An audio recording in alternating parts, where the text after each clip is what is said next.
I've always been quite an ambitious man. Ever since I was a little kid, I said that I wanted to achieve high goals and set high expectations for myself. So I tried my best to live up to my expectations and do everything that I could to make it happen.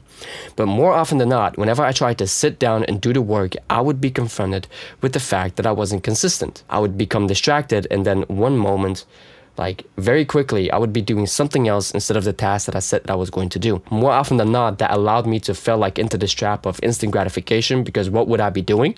I would be scrolling on my phone. I would be watching entertainment videos. I would be just wasting my time and thinking about things that I shouldn't be thinking about, until I then suddenly realized that my time was up and that I had to move on and do other things or go to bed or whatever. And years later, I learned what it was that was causing me to be this way, and that is what I want to share with you today, so that you don't have to go through that anymore. So I want to share a quote with you, which I'm gonna paraphrase because I don't remember it correctly, but it goes like this: "We are not affected by events, but how we decide to deal with the event." So I would sit down to do the work, and I want to make it happen. So back then I wanted to be an artist, and I needed to write my music. But whenever I tried to put in that effort of making the music, recording it, mixing and mastering, I would be getting these random thoughts of, I should be focusing on my logo. I should be networking with people. I should be going outside because I haven't been outside for quite a while and my friends probably miss me.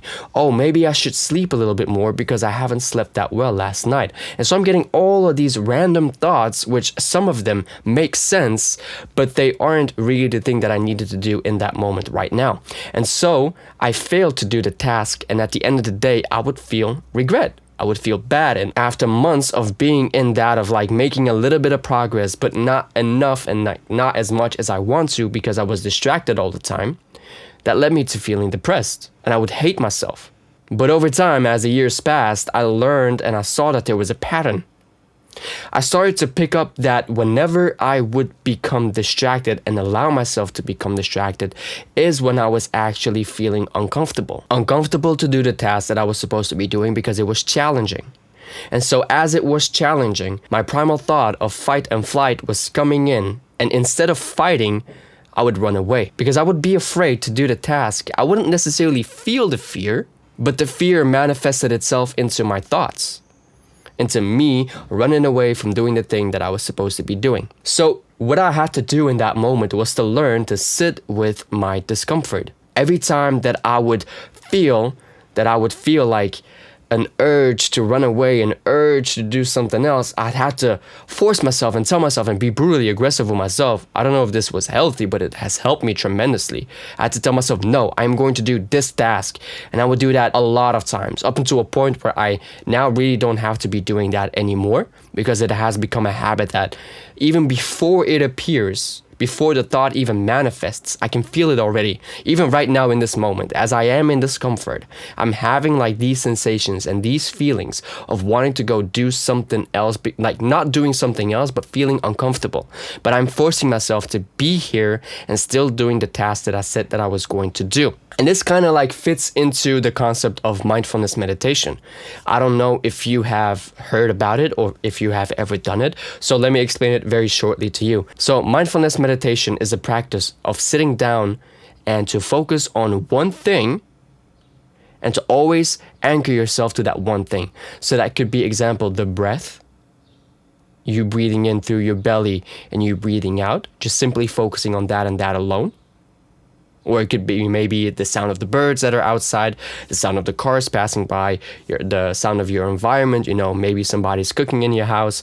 Maybe there are some civil works happening around of your house, and just focus on something like that. Now, when you are doing it, you will be experienced with random things that start popping up into your mind.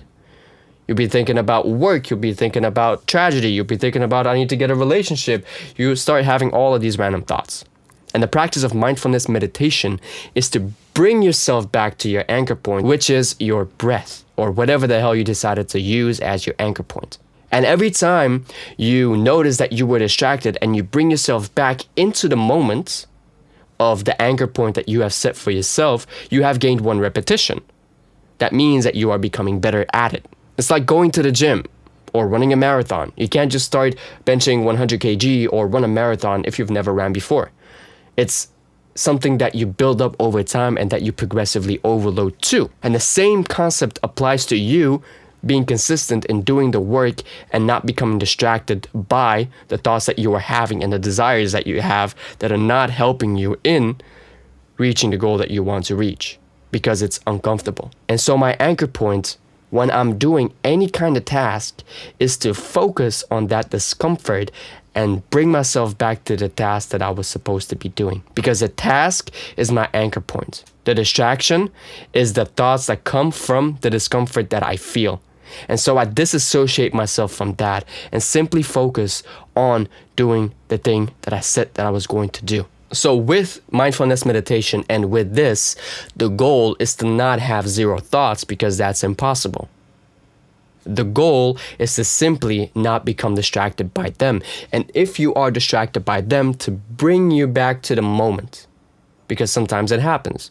Sometimes you become distracted because you want to drink a glass of water. Sometimes you become distracted because you feel that you need to go to the toilet. And so you go do those things, of course, naturally. But it's important that you don't, in that moment, then become distracted by other things. So bring yourself back to the task that you were doing. Something that I also want to share with this is that you will experience exactly these things more often if you are starting something new. If you are trying to learn a new skill, starting a new job, doing something that you have no experience in. You will start experiencing doubts, you will start experiencing insecurities, like you wonder, can I really do this? Can I really achieve it? Like, is this something that I should be doing? It sounds so silly, it feels so silly, but it isn't. It's simply your thoughts trying to distract you because they want to feel comfortable, because it's the fight or flight system. It's like a primal instinct that we have whenever we would experience danger, and we want the path to least resistance as humans. So as we want the path to least resistance, we don't want to fight. We'd rather run away. But we actually have to force ourselves to fight because we have to survive. And the only way that we survive and become better and stronger, aka also more consistent, is if we willingly choose and decide to be in that discomfort and to sit with it. It's hard. It's absolutely difficult. And you shouldn't set the expectation that you're going to master it in 1 day, in 2 days, in 1 year even. I've been doing this for 4 years now. And sometimes I am still distracted. Sometimes I still struggle. But with the experience of the years, I have managed to facilitate that for myself and recognize when I am distracted and bring myself back to the moment. So with everything said, I want to wish you a very productive day, and always remember that you are 100% responsible for the results in your life.